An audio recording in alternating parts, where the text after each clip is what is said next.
Right now on Tech Radio, you may love AI, but AI doesn't necessarily love you back. Hi, I'm Artemis. I am a computer-generated AI voice, and you're listening to Tech Radio. Every week online and on air with RT Radio, we bring you the latest in tech from Ireland and across the world.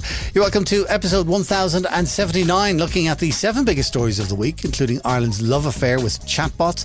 Grok's image generator gets an update guaranteed to create a moderation headache, and a video game icon turns 45. Plus, we'll be talking about the state of agentic AI with Accenture's head of technology in Ireland, Austin Boyle. This is Tech Radio with Dusty Rhodes and Niall Kitson. I'm Dusty. Joining me as always is our editor-in-chief, the man with the finger of the pulse of everything happening in the world of tech, Niall Kitson. First question, Niall, is have you ever dated an AI chatbot? Do you know what? I have not, but I'm an old man, so I guess that's out of my demographic. But I can tell you this much, an awful lot of Irish people apparently have. Now, this is the bit that shocked and stunned me, that made me kind of sit down and go, oh my God. All right, there's 5 million people living in the country. This survey from Pure Telecom has identified how many Irish people who have pursued a romantic relationship with a chatbot. And I'm going to make it even more difficult, in the last 12 months. In the last 12 months. Okay, it's a fairly short window, I guess, all things considered. But apparently 370,000 of us have forsaken the company of another human being for a chatbot. Now, I don't know. I think this comes with an asterisk for me. You know, describe a romantic relationship. How long did it last for? Were you loyal during this period of time? There's an awful lot of what ifs attached to this statistic for me. But one interesting thing about the stat is that 1 in 10 believe that a romantic relationship with an AI is a good way to practice for a real life relationship. And you know what? I think that is not the worst idea in history, because we are in a very strange culture at the moment where people are very polarized politically. They're very polarized ideologically. People seem to be losing the ability to just talk to members of the opposite sex. So I think, you know, if there's something that will help things along, maybe you've got a 14 or a 15 or a 16-year-old who's getting a little bit curious about the world. And, you know, you don't want to be a cool parent. Nobody wants that. So if you were to go, okay, look, have a sit down. This is, you know, person X version 2.0. Just go on a date with them for 2 hours. See what happens. How did it feel? Do you feel more confident now? I mean, just little bit of life tips, you know, a little bit of mentorship, just to, you know, help people get through the difficult years. Now, where it gets scary, inverted commas, is where you have people that are already in committed relationships who decide that, you know what, I kind of like this chatbot situation where I don't have to put in any real effort and I just get told that I'm brilliant all the time. I mean, who wouldn't want that? I don't know what world you're living in. after listening to everything you said, I'm like, where has he been? Well, I think it's a stunning number that over 1/3 of a million Irish people have pursued a romantic relationship with a chatbot in the last 12 months. I just find that incredible. I know people rely more on technology. People don't go out for drinks anymore. They don't go out clubbing anymore. They meet people online and that's how they do that. And I get that. And there's advantages and disadvantages to that. But having a relationship with a chatbot, I don't get how that would be practice for a real life relationship unless you want to have a real life relationship with a chatbot. Maybe it's good practice for that. But human beings are way more complicated than what chatbots are. I also think it's interesting that, and actually backing up what I've just said is in the survey, 20% of people believe that our romantic relationships with AI are less complicated than human relationships. Well, of course they're going to be less complicated because you're probably not, you're never going to be wrong. And there's all kinds of talk as well at the moment about ChatGPT and people's relationship with it and how often they're using it. And a lot of people are using ChatGPT as a therapist. Some people will not do anything while consulting their favorite AI because it does become like a friend, So I suppose it can be a little bit difficult to... it can be quite easy to fall into, well, every time I ask it a question, it goes, that's right, or that's a really good question, or or whatever. Like, it's easy to like it because of that, but actually it's just programmed to give you that response. Yeah. Well, I mean, very much a side issue to what we're talking about here, but have you ever seen political arguments on X lately? They no, typically, I'm not on X. They start off with some sort of, factual argument or something like that. And eventually somebody asks Grok, as a tiebreaker. And it's 9 out of 10 times it's the person on the right who's wrong. All right. So it tends to shut down conversation fairly quickly. Yeah, exactly. And it's programmed that way because he has a particular take on that, on Grok and stuff like that. More on Grok in a while. We just mentioned OpenAI and ChatGPT. There's stuff going on with them as well this week, isn't there? Well, there is. If you have shares in OpenAI, and I don't know how many people out in the world do. I imagine their employees are all right. I imagine there are some early investors that are all right. Microsoft, of course, invested, 10 billion into them. There are moves afoot to sell off shares in OpenAI, which could see a valuation in excess of about $500 billion. Now, ooh, that puts it right up there, doesn't it? It does. Now, I mean, look at the fact that, Nvidia is worth 4 trillion. So, it really is telephone number stuff at this stage. But if you want to look at the kind of brands that OpenAI would be eclipsing, SpaceX. There you go. OpenAI would be worth more than SpaceX. Wow, that's interesting. That is very interesting. It looks like then they're probably talking about putting OpenAI onto the open stock market where anybody can buy shares. Yeah. And quite often what a large company will do like that, and we work with a few of them, it's a concept called, employee... I've forgotten the term now, but essentially what they do is instead of like giving you, say, a raise or instead of giving you a bonus or something like that, the company will give you shares in the company. All right. It's all part of your deal. They're not available on the stock market. It's purely a private thing within the company. All right.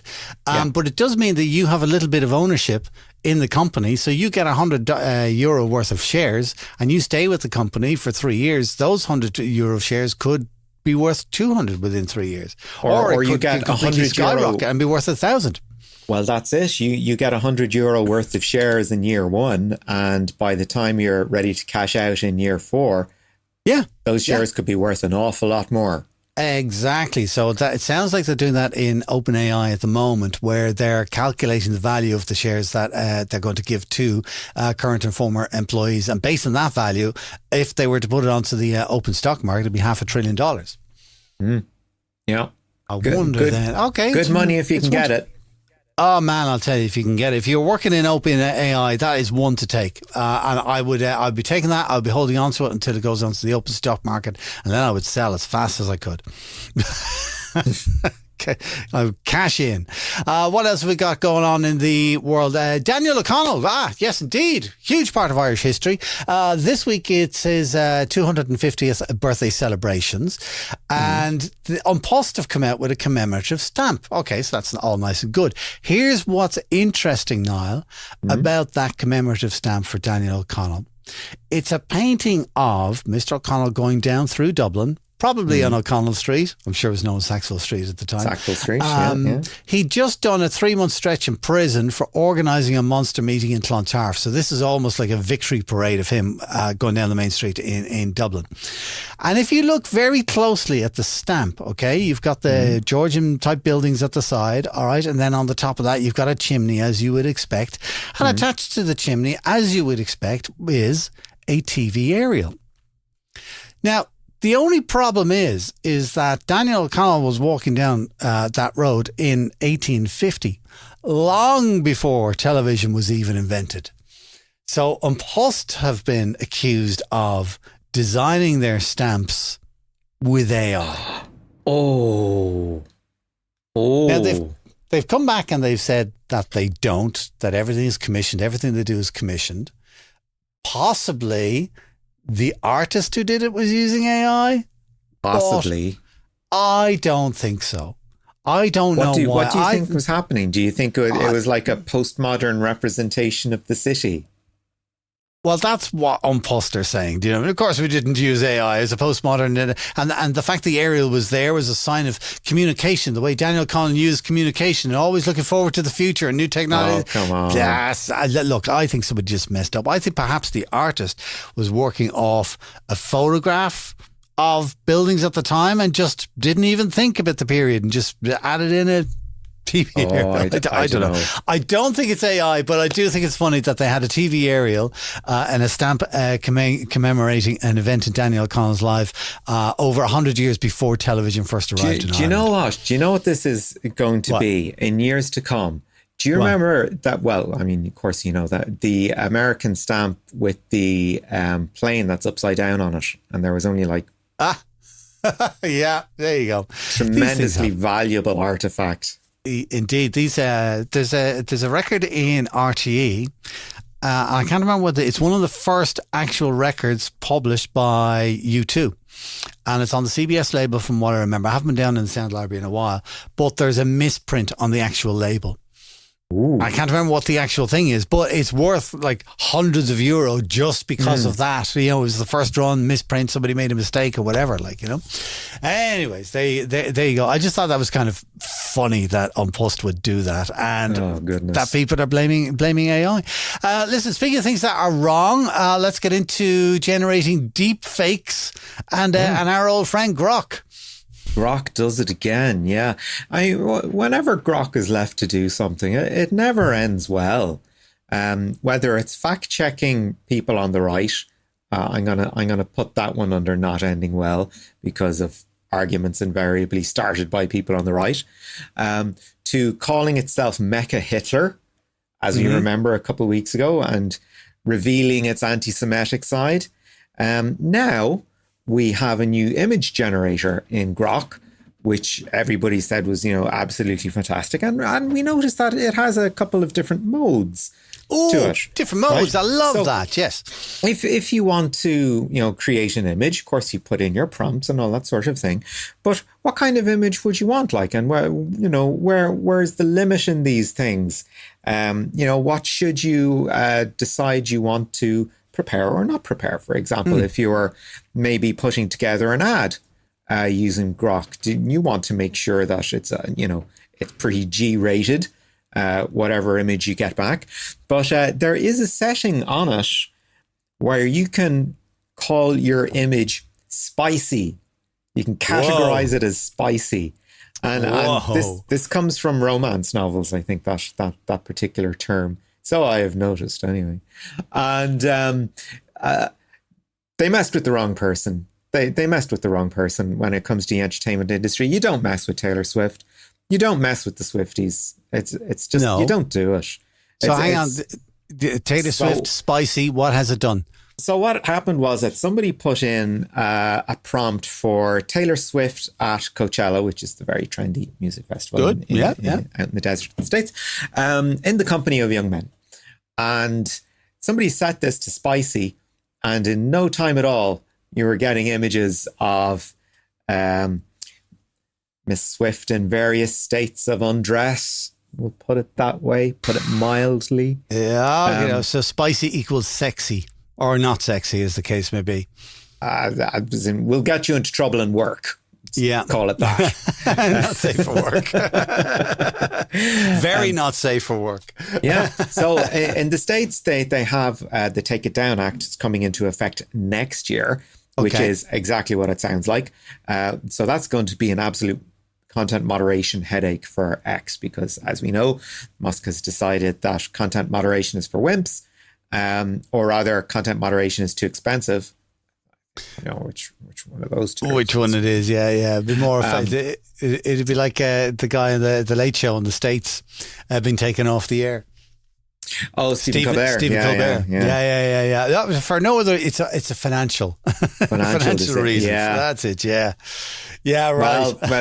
Well, I think we both know the backstory to that, so let's not get caught up. Let's not get caught up in that.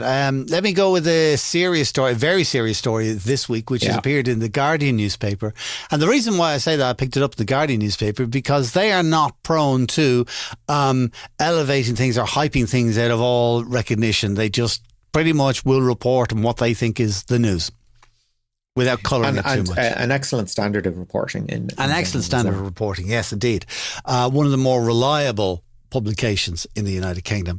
However, they have run a story saying that Israel is storing Palestinian phone calls on Microsoft Azure servers. Now, how many Palestinian phone calls are they doing? This is enormous, okay? When I say that the Guardian's reporting they're storing millions of Palestinian phone calls, not just from, shall we say, people of interest. It's like every single call made in a Palestine area is being recorded by the Israelis, and they are calculating that at approximately 1 million calls per hour. Wow. And they've been doing this, it's reported, since 2022. The story claims that Satya Nadella approved the arrangement with Israeli military commanders. It was like, really? It's also claimed that the data is used to plan airstrikes and military operations. Now, they're claims that we can't prove, all right? But here is the kicker, right? The Guardian is reporting that leaked documents suggest that those millions of Palestinian phone calls that are being illegally recorded by Israel are being stored on MS Azure servers in Ireland. Okay. So some people might kind of think, right, I'm going to make a stand and I'm going to move away from Microsoft because of this, because people are making those decisions, all right? And we have legislation going through the Irish Dáil and stuff like that along those lines. However, before you do that, I would say two things. Firstly, Microsoft in this article say an external review found no evidence that its services were used to harm individuals, which I find is a very dodgy. Okay. I think we need more context really to understand what they meant there, but that doesn't put them in good light, I would say. But also, if you do a search of other tech companies who are accused of the same thing, I think you will be surprised, or maybe not surprised, at who else is involved. It's not just Microsoft. Do you think everyone is at it? I think if you have an operation along those lines where you need to store millions of calls, okay, storing is one thing. It's what do you do with the data? And I imagine that what's happening with the data is that the calls are being transcribed and then the transcriptions are being automatically searched by AI who is looking for certain keywords, and the context those keywords are being used to get the information of whatever it is that they want. Obviously, they don't care about somebody making an appointment to see friends at the weekend or how a mother-in-law is doing or something like that, but they are interested in people who are planning things. All right. So I think that they may not necessarily have that kind of heavyweight technical power, so they need to farm it out to people who do. And look at the three big contenders. You've got Microsoft, you've got Google, and you've got Amazon. All right. And I would imagine to do the search yourself, but business is business. Well, I mean, what's concerning over here, of course, is that we have a policy of military neutrality. Does what Microsoft is doing constitute a military operation being conducted from Irish soil? Well, there you go. There's a dodgy question. And it's as dodgy as military planes are landing in Shannon for refueling. Yeah, I was gonna mention that as well. So, and there is a thing where Ireland does make a stand, but at the same time, how much of a stand do you really want to make? I remember years ago in one of the Iraq wars, going out and protesting against the war and, them allowing planes to land in Ireland. But realistically, it's down to money. We were just talking about it's down to money, okay? We're a small country, 4 or 5 million people. If we start getting itsy and giving them a pain in the rear end about whatever, they can just as easily pull plug, special tariffs for Ireland, whatever it is. Do you know what I mean? They are a huge trading partner and they're so big that they can literally say to us whatever the hell it is they want. And we have to go with it. That's how I see it. So, but that's where you're getting into proper politics and you have to balance up, well, do we do this and get that and all that kind of stuff. But I just thought that was an interesting story on a technical side of things, that they are able to process 1 million calls an hour. All right, that's a huge amount to do. And the fact that it's entirely possible, they're doing it on servers that are based in Ireland. I just thought people might want to know about that. So there you go. Let's get on to something a little bit closer to home, if you want to put it that way, or something that's going to hit you in your own pocket. Spotify. I love this story. And I hate this story at the same time. You're a premium subscriber still, are you? I was. Then I went to YouTube because they were doing it would have worked out about the same price, but you didn't have to watch the ads on YouTube. And then YouTube which there are an awful lot more than there were. Oh my God. So then I just jacked YouTube. I don't bother. I'm not going to pay him that much. And I just listened to the radio. But actually, do you know what I did get was I've got a player with, you can call it old fashioned, whatever way you want, right? But basically got a radio, but will also play music from an MP3 stick. Which I plug into the background, a USB stick with MP3 files, I should say, on it. And because I was using Spotify and I was listening like everybody else to the same 100 or 200 songs all the time. I have my favorite albums. I listen to them over and over. And then occasionally I like to listen to something new, but it was the main albums over and over. So I dumped Spotify and I dumped thingy. Anyways, where it's going to affect us now is that Spotify have warned that profits for the last quarter are going to be lower than expected. So because Spotify's profits are going down, you and I are going to have to pay an increased subscription to get those profits back to where they were. Hey, Joe Rogan's got to eat, man. Man, it's whatever. But the fact that they are just not making as much, it's still a profitable business.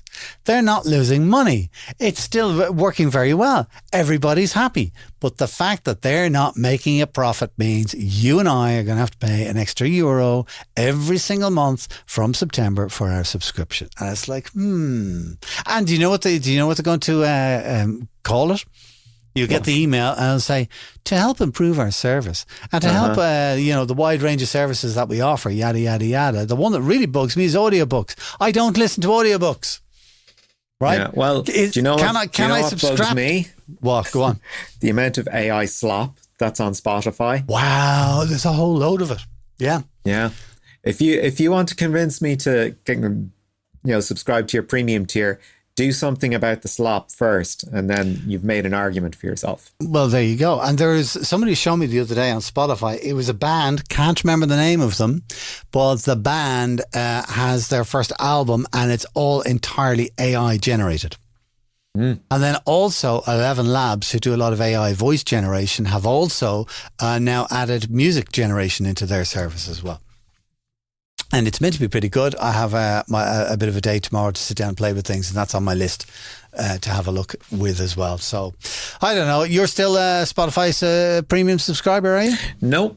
Okay. I ditched my premium sub quite a while ago. I do a fairly regular purge of my subscriptions. I still subscribe to Mubi. There's an argument that maybe I don't need to. Perhaps I don't watch it as much as I should, but it is nice to have an alternative to Netflix, which when it came here first, it was at $7.99, and it's nearly twice that now. And it goes up fast, and you don't realize it. It goes up fast. And does the catalog get any better? No, of course not. No, but that's it. Like, I find with these services, a lot of them they start to expand. Netflix is the one that drives me worse nuts with the games. I don't want games on a video website, I want movies. And now, half of it is box sets, which, I suppose, okay, it's related content. Do you know what I mean? But no, three quarters of it is box sets of their own productions, which are not fantastic. There's an awful lot of rubbish on but the game side of things. So why is these companies, Google Workspace is the same, all right? They keep adding in features that I don't want and that I don't need, and then they start charging me more for it. Well, but that's it. It does. And then you're also right too on your tech subscriptions.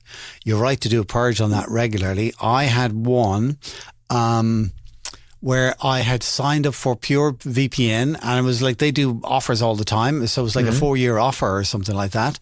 And then completely forgot about it, and it automatically renewed the other day. There's another £100 gone. Yeah, lovely. Yeah. Thank you. So. Anyways, what else is happening today? Listen, final story today, a nice story. It's a celebration of a 45th birthday in video games. Now, I mean, who celebrates 45? It's a little bit of an arbitrary number, but I thought this was a nice story. So why not? let's end on a high here. Let's not be miserable. Pac-Man, the original video game superstar, I would argue. Think? Okay, yeah. He sort of first arrived on our screens in, arcade form in 1980. So just slightly after Space Invaders. Yeah, that's the original for me. So just the kind of first iconic really game, unless you want to count Pong, but I think Pong is just there. Pong, I suppose, is probably the other one, really, isn't it? But in terms of like a character that is, recognizable, Pac-Man is the first. Right. And he arrived in 1980. Do you know the name of the 4 ghosts that Pac-Man is trying to avoid? I haven't a clue. I was never a gamer. I loved Space Invaders.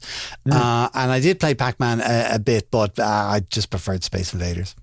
Okay, right. The 4 ghosts that do chase poor Mr. Man around his maze are Inky, Blinky, Pinky, and Clyde. And Clyde at the end. And Clyde, because why is it not Clydey? Clydey. Well, if you want to be fanatic about it, just look at the spelling. But yeah, one yellow dot, 4 ghosts, a whole load of power pellets that he's eating, and you know what? A quick Google search and you can play it for as long as you like. You can. I think you do that Space Invaders. You probably do a Pong as well, and you can do it right there in the browser. It's something else, isn't it? Like just for the record, I was just taking a quick look at Space Invaders. Space Invaders was actually, do you know? I think Space Invaders was the inspiration possibly for Pac-Man, because Space Invaders first came out in July 1978. Which would mean that it's in and around 47 years old. Hey, it's another birthday. Yeah. Well, and Pong. I think Pac-Man is just a year or two ahead of Donkey Kong, which gave us not only Donkey Kong but Mario, who was initially called Jumpman. And Mario is still very much alive and well these days. Yeah. The last one that I was going to mention was Pong, which came out in. Go on, take a guess. 72. Whoa, very good. November 1972, first released by Atari as an arcade game, which is mad because I remember seeing that first on computers in the early 80s and thinking, I thought it was cool, but I didn't think like, wow, but it was cool nevertheless. And I remember an uncle of mine was a very, very rich man. And he was the first person to show me his computer. He's able to do word processing. And I always remember him kind of going, look, I type in this word and I've misspelt it. Look what I can do. And he presses the backspace key and I'm seeing it going back and he's able to correct it. And I'm going, it was pure magic at the time. It was, and then he goes, and then I can print it. And then, of course, you get the dot matrix printer. The noise out of it. That is that Arthur C. Clarke quote. Any, do you remember? It's like any technology you haven't been exposed to is akin to magic. That's not exactly it, but that's the gist of it. There you go. And actually, do you know what? That wraps in very well with our lead story for today with AI, because I know that the first time I saw AI, and I think the first time you saw AI, and anybody I show AI to for the first time, literally jaw drops. It's such a weird, and I think it's just the way they present the information. You ask the question and then it starts typing out the answer really fast and people just go, whoa. Yeah. There you go. Right, listen, that is it for this week. Niall, as always, thanks for keeping us up to date with what's going on in the news. From TechCentral.ie, this is the award-nominated Tech Radio from TechCentral.ie. We've been talking a lot about agentic AI this year, or rather the potential of agentic AI to streamline business process and customer services. But we seem to be some way off the kind of end-to-end automated experience that the technology promises. So are we faced with a crisis of skills or a lack of general understanding to see more widespread adoption? To tease out this question, Niall Kitson spoke with Accenture Head of Technology in Ireland, Austin Boyle. Austin, great to have you back on the show. When last we talked, I suppose the conversation was about AI. Now the conversation is about agentic AI. As always, the skeptical view is probably the most prudent one, where the conversation is, okay, this stuff is out there in the world. It's not quite where it should be yet, but we got to get ready for it. When it comes to agentic AI, and this was the big conversation of the past few months, that all our customer service reps were going to be replaced by chatbots. This certainly doesn't seem to have happened. A lot of companies just aren't getting to grips with the potential of agentic AI. Is this something you'd agree with? Are we sort of seeing agentic finally find its foothold, or are we still some way off? Well, Niall, it's great to be back with you. As you said, it's kind of been just about a year since we last spoke, and certainly things have moved at great pace in that time. To your point, I think there's a number of aspects to that, right? There's certainly a clear gap, as you've noted, between expectations and execution. Our research shows that 94% of Irish executives expect Gen AI to transform how employees work, but only 48% plan to provide full access within the next 3 years. That's an interesting stat, right? A big barrier there is trust. We can get into that slightly separately. But I would say that we are starting to see the movement towards an inflection point now around agentic AI in particular. The last year has been very interesting in that we've seen organizations put in place pilots, the advancement of Copilot, to the extent where I'd now say that it's starting to become maybe not quite mainstream, but pervasive throughout organizations, using tools such as Copilot to augment their day-to-day work. And that goes right through from the C-suite, which is really important, right down the employee stack then, right, to everybody starting to use that day-to-day. This has led now to that evolution into what comes next and the kind of step into agentic AI and what does that mean. And in the last 6 months in particular, we've seen a lot of discussions around that with organizations as we start to see Gen AI scale into an organization. Now, you have to have the fundamentals in place to enable it to scale.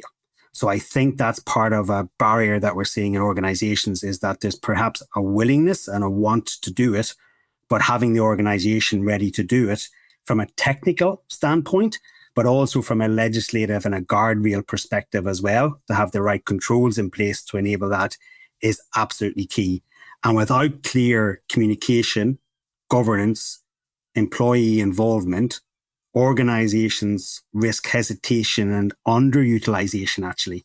So building that trust point that I had before through transparency training, an inclusive strategy is the way to unlock that Gen AI potential.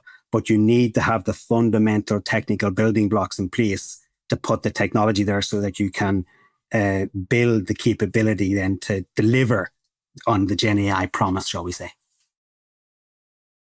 Yeah, and it's a term that I came across in the last couple of years or so was shadow AI, where employees do have the will to go out and actually play with this stuff, but they're already using something before companies are catching up with policy, with oversight, with okay, yes, you can use Copilot to help you write a sales letter, but you can't use ChatGPT to write it from scratch. These are the kind of problems that we seem to be encountering in the wild.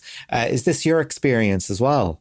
Yeah, no, absolutely. We're definitely starting to see, particularly in the younger generations, right? Again, you have a generational aspect to this. Younger people coming out of college now, coming into the workplace, they're very adept at using these tools. They've been using them in the college and they expect to have them. So to come into an organization that doesn't have that can be a little bit disconcerting, I would say, or off-putting. So you need to think of it from that side. But then also people, as we said, are starting to interact with Gen AI now and AI in general in their everyday lives. So even outside of the workforce, through the social media tools they're using or the customer interactions they're having with various different enterprises. So there's an expectation, a growing expectation now that these are the tools that we have to access, and a familiarity. So therefore, when they're using them, it's only natural that these would start to bleed in. So it's really incumbent on organizations then to have that clear strategy, that communications with the workforce in terms of here's how we're going to use AI, how we're going to train you and engage with you to upskill you to use it to get the maximum benefit for the organization, right? So we're definitely seeing that taking place. And as I said, organizations now that are perhaps the more forward-thinking organizations starting to look at what they need to do to enable that leapfrog position. And that's absolutely critical depending on the sector you're working in, because if you don't start to think about what you need to put in place to take that leapfrog position, you could very easily find yourself being displaced very quickly. Such is the pace of the advancement that we're seeing now. Yeah, because I imagine people bring a lot of bad habits when it comes to using AI at work, if they've been using it quite freely at home, whether it's sort of maybe using prompts that could be tightened up or not even knowing that they could get more with slightly different prompts. It's kind of, I've been doing this over here and it's done everything that I want at the expense of being able to broaden the skill set. Yes, yeah, no, absolutely. And it's a great point you raise, right? If you think about security, which is, very mature in organizations now, and how organizations roll out, videos and instructions around, phishing or, texting and phishing campaigns and how you safeguard against those. Similarly, when you're putting in place Gen AI solutions and introducing Gen AI to an organization, I've talked about the technical aspects of that, but there's a huge cultural aspect of it. And it's a training piece that's there, such as training people how to prompt, correctly, how to get the maximum return from a Gen AI solution, what to do and what not to do, how you enable responsible AI, etc. These are all factors that must be considered. And that cultural training dimension, I think there's a recognition now within organizations that before, where we could roll out a pilot and do it to a small group. But if you want this to be successful and to really embed, you have to really think about that cultural shift within the organization, right from the top to the bottom down, which helps then safeguard against some of that kind of maybe, learned kind of casual behavior, would we say, in terms of outside of the workplace, that you need to kind of just maybe think carefully about how you address inside the workplace. We kind of earlier touched on the idea of trust. I mean, the AI Act is now with us, and it's very much centered on the idea of risk and tiers of risk, and that's how we should approach AI as a technology. I guess within organizations, you could replace risk with trust. And perhaps do you find it's kind of analogous of management dealing with employees as, you know, the EU deals with organizations in terms of, okay, to what guardrails do we put on? When can we loosen them? And when do we need to make sure that enforcement is quite rigorous? Yeah, look, it's a great point again. And, you know, our report this year, our Technology Vision report, talks about the concept of, you know, emotional trust and cognitive trust. So our emotional trust is really around, you know, preventing activities such as deep fakes, etc. And how can we trust what we see in front of us and that emotional kind of aspect of it. Whereas the cognitive trust is around really how do we have confidence in the solutions that they're doing what they're supposed to be doing, right? In terms of the guardrails that are put in place around that. So there's the two kind of sides of that, and they're all wrapped around in what we would call a trust strategy. And it's important that organizations really think carefully about this, which again dovetails back into what I was just mentioning in the previous question and discussion we had around culture. So a trust strategy is about more than just compliance. You know, it is about the culture.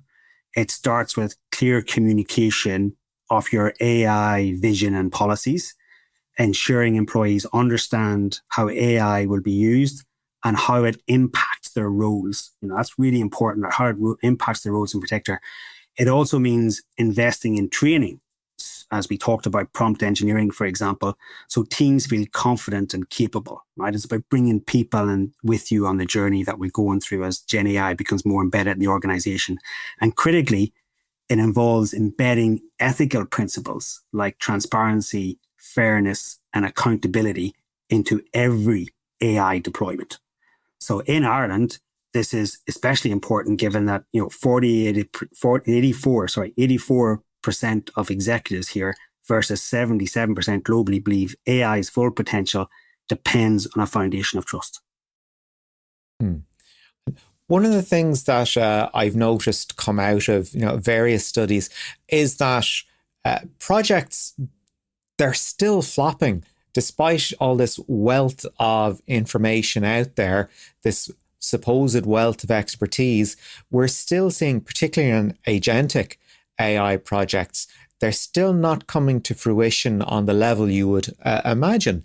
And why do you think that is at the moment? Is it a misconception as to what agentic AI actually is? Or is it a lack of, you know, the appropriate project management skills to identify key performance indicators along the way? I think it's a little bit of everything there, right? I would say first and foremost, it's having the correct sponsorship and governance in place for a project. So again, C-suite backing for it. So it's driven from the top down and it has that support. It's then having the clearly defined use cases that you want to put in place and prioritize use cases that will deliver value. That's really important. So, you know, that you're going to see value when you're using it. Users very quickly can see the value of it. And then that starts to build goodwill and confidence into the solution, which takes me to the next point about when you have the use case identified, then you need to have the culture change and the training and the supports in place to really enable people in this capability uplift that they're experiencing, right? How to interact with it and to give it a bit of time to bed in as well. You know, as over the last year since we last spoke, and I think organizations have gone a long way on this journey.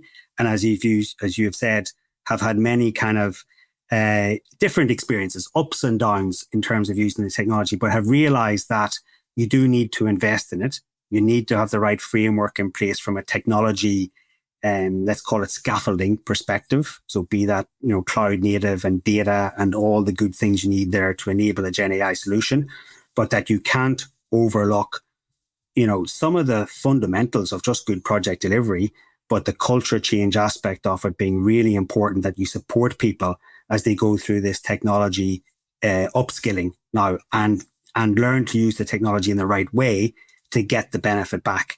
One anecdote that I have is actually, I was at a dinner earlier this year as part of the Dublin Tech Summit, and Sarah Fryer was speaking, who is the global CFO of OpenAI, and she was talking about how she uses AI to help generate her prompts for the deep AI research that she's doing to get the right answer back.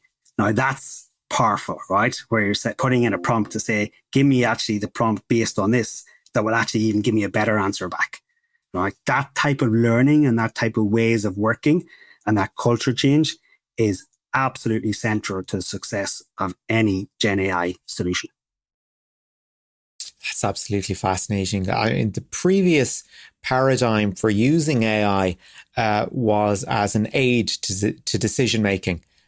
Probably less so now, but the problem that throws up is when you're relying on AI so much, you're either leading to the atrophy of your own critical thinking skills, or in some cases, people just aren't bothering to learn them in the first place because they can outsource the knowledge that they can get without actually having an intellect to make much sense of it. Is this also something that you're seeing out there where people are they're pushing perhaps too much onto the AI, where it is becoming an outsourcing of expertise as opposed to an aid to further development? No, I don't think so. Not yet. I think, as we said, organizations are just getting ready now to scale it and are still learning about how to get the best out of the solutions and the productivity that the solution gives back.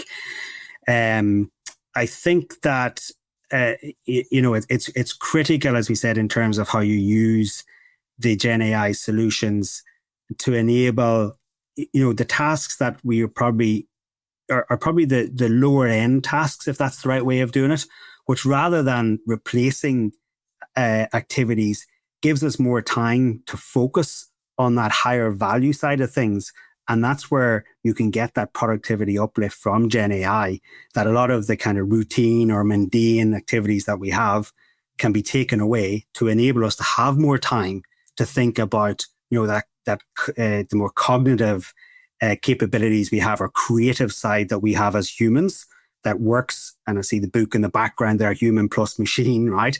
As to how we work together to really enable that productivity upscale. And that talks to the fourth trend in our report, which is all about, the learning loop, which is, Gen AI is constantly learning now as humans have to be learning. But that feedback loop between Gen AI and humans is going to be really, really important as the technology advances, that we understand where we get the maximum gains from Gen AI and where we get the maximum gains from humans in terms of what they're doing and what they can focus on, and how the two come together to turbo boost, innovation, productivity, efficiencies, etc. That's really powerful. And that's very exciting, actually. But it's getting the guardrails and everything around the solutions then to do that in a safe way and a trusted way is absolutely critical. Another thing that I'm coming across in education, but this extends to the corporate world and to corporations as entities, is this idea of authenticity, and times when you're reading something and you're thinking that there was no human involvement at any stage in this. And it's an anodyne experience. It's an alienating experience. It's kind of the textual equivalent of that uncanny valley that we hate so much in films. Do you see there being that challenge of using AI to help develop a voice or a sense of authenticity versus kind of certain flags that would be in AI generated material, like some things are just a little bit too perfect grammatically, are we going to have to start inserting small errors just to prove that there actually is a human in the loop here? Well, I don't know about small errors, but I think it's more about making that interaction more authentic, if that's the way of putting it, and more tailored to the user in question, right? And our second theme of the four themes we have in the report is really around your face in the future. And as organizations are entering a generation-defining moment of transition now, right? And that's part of the fundamentals and bringing in these Gen AI solutions. We're finding, though, that organizations need to really have that kind of authenticity and AI personality to differentiate their brand as well, right? And the challenge is really making, digital representatives stand out as the, part of the customer experience becomes more autonomous. So by increasingly using third-party chat platforms and agents, as you've talked about, often designed to be generic sounding, businesses lose or risk losing the uniqueness of their brand voice. But this is not a call to turn away from autonomy or AI in the customer experience. It's a call to use personified AI to marry AI skill and efficiency with the humanizing power of a company's brand and values, right? And AI, Gen AI in particular, will be able to do that now, whether it's, using a different voice, whether it's using the language that, in that user is in a country that's country specific, whether it's Spanish or Japanese or whatever it is, but also tailored with the underlying data and understanding of what that customer's needs are. So all of a sudden there, you're starting to step into a very personalized experience. And, that chatbot-like experience isn't just personalizing interactions at the surface level.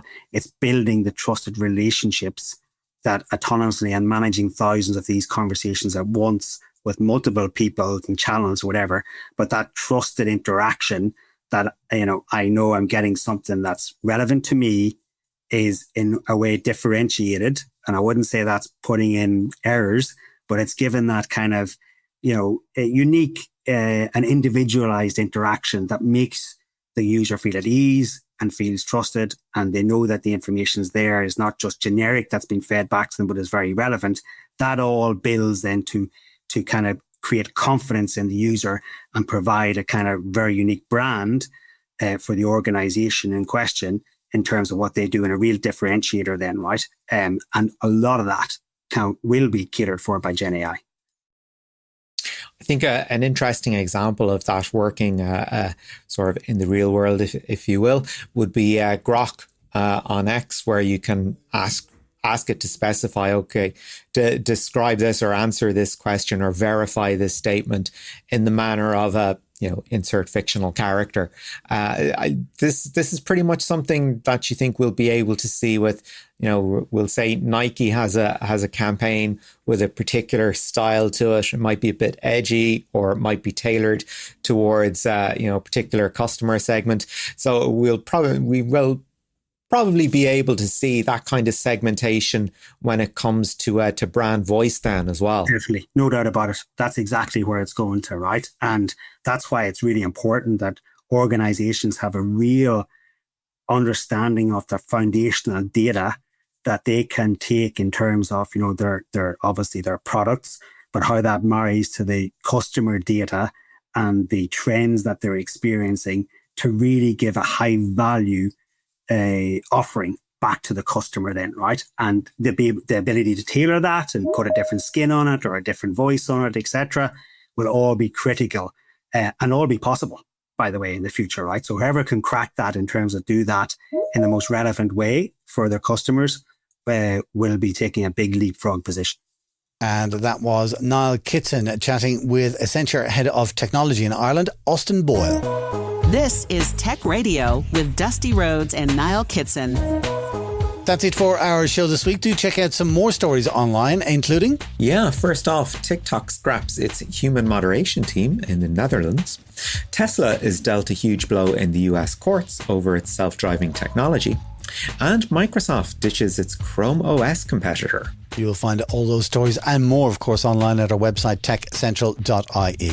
We're back again next Friday with a brand new show online and with RTE Radio 1 Extra. In the meantime, please do share our podcast with a friend. If they're into gadgets and tech and what's happening here in Ireland and around the world, just tell them to look up Tech Radio Ireland. That will get you the first results on Apple, Spotify or YouTube. Until next time, from myself, Dusty Rhodes, and from Niall Kitson, as always, have a great weekend. Thanks for listening. Remember, you can get the latest Irish tech news with hourly updates, daily newsletters, and more at our website, techcentral.ie. Share the knowledge and invite a friend to listen. Search Apple, Spotify, or YouTube for Tech Radio Ireland, or listen with RTE Radio 1 Extra. Tech Radio is produced by dustpod.io for techcentral.ie. From me, Artemis, live long and prosper.